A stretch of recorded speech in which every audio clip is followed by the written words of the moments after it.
প্রতিদিন একঘেয়েমি রান্না খেতে কারই বা ভালো লাগে। মাঝে মধ্যে একটু অন্যরকম রান্না হলে ভালোই তো হয়, কি বলেন? তা আজ সেই রকমই একটু অন্য ধরনের রান্না, পোলাও রান্না।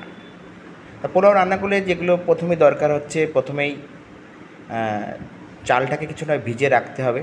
তারপর তাতে জল ছাড়িয়ে দিয়ে তার মধ্যে আদা বাটা, তেজপাতা, পরিমাণ মতো লবণ, গোটা গরম মশলা, তারপরে হলুদ, তারপরে আছে স্বাদ মতন চিনি দিতে হবে। সমস্ত উপকরণ যখন, এবং সাথে ঘি, সমস্ত উপকরণ দেওয়ার পর চালটাকে সুন্দর করে মাখিয়ে নিতে হবে, যেন সমস্ত উপকরণটা ভালোভাবে চালটার সঙ্গে মিশে যায়। এই দেখুন, সমস্ত উপকরণটা দেওয়া হয়ে গেছে। তারপর সমস্ত উপকরণটাকে এই চালের সঙ্গে সুন্দরভাবে মাখানো হচ্ছে। এই যে আমাদের চালটাকে যখন সমস্ত উপকরণের সঙ্গে মাখানো হয়ে গেল, তখন এই চালটা কিছু সময়ের জন্য ঢেকে রাখতে হবে। মোটামুটি 10-15 মিনিটের জন্য চালটাকে ঢেকে রাখতে হবে। আমাদের 15 মিনিট ঢাকা রাখার পরে প্রথমে কাজ হচ্ছে, প্রথমে কড়াইটা বসাতে হবে উনুনে। কড়াইটা যখন গরম হয়ে যাবে, তার মধ্যে কিছুটা সাদা তেল এবং কিছুটা ঘি দিতে হবে। সাদা তেলের মধ্যে কিছুটা তেজপাতা এবং গোটা গরম মশলা হালকা ভাজার পর তার মধ্যে কাজু আর কিশমিশ এগুলো দিয়েও হালকা ভাজতে হবে।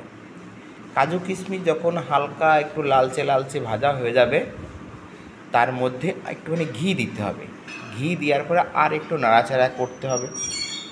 নাড়াচাড়া হয়ে গেলে আগের থেকে যে মাখানো আমাদের সমস্ত উপকরণ দিয়ে চালটাকে মাখিয়ে রাখা হয়েছিল, সেটা এবার কড়াইতে দিয়ে দিতে হবে। হালকা আছে ওগুলোকে ভাজতে হবে। তার সাথে সাথে পাশেই দেখতে পাচ্ছেন যে এখানে জলটা গরম করা হচ্ছে, অর্থাৎ এর মধ্যে চালটা যখন হালকা ভাজা হয়ে যাবে, তার মধ্যে এই গরম জলটা দিতে হবে। এবার জলের পরিমাণটা হবে আপনার যতটা চাল, তার দ্বিগুণ জলটা আপনাকে দিতে হবে। সেই অনুযায়ী আমাদের যা চালে তার ঠিক দ্বিগুণ জলটা নেওয়া হয়েছিল। আমাদের জলটা গরম হয়ে গেছে, এদিকে আমাদের কিন্তু চালটা ভাজা হয়ে গেছে। এইবার এটা আস্তে আস্তে আমরা তার মধ্যে গরম জল দেওয়া হচ্ছে। দেখুন, যেহেতু বলেছি যে যা চাল তার ঠিক ডবলটা জল দিতে হবে, এই যে আমাদের জলটা দেওয়া হয়ে গেছে।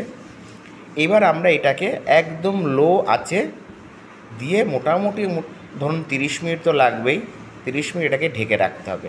ঢাকার পরে এটাকে আমাকে ঢাকনাটা সরিয়ে দেখতে হবে যে আর কতটুকু বাকি আছে। যদি এর মধ্যে মিষ্টির পরিমাণটা কম হয়, আপনারা খেয়ে দেখবেন, তাহলে মিষ্টিটা একটু দিয়ে নেবেন। পোলাওয়ের সঙ্গে আলুর দম হবে।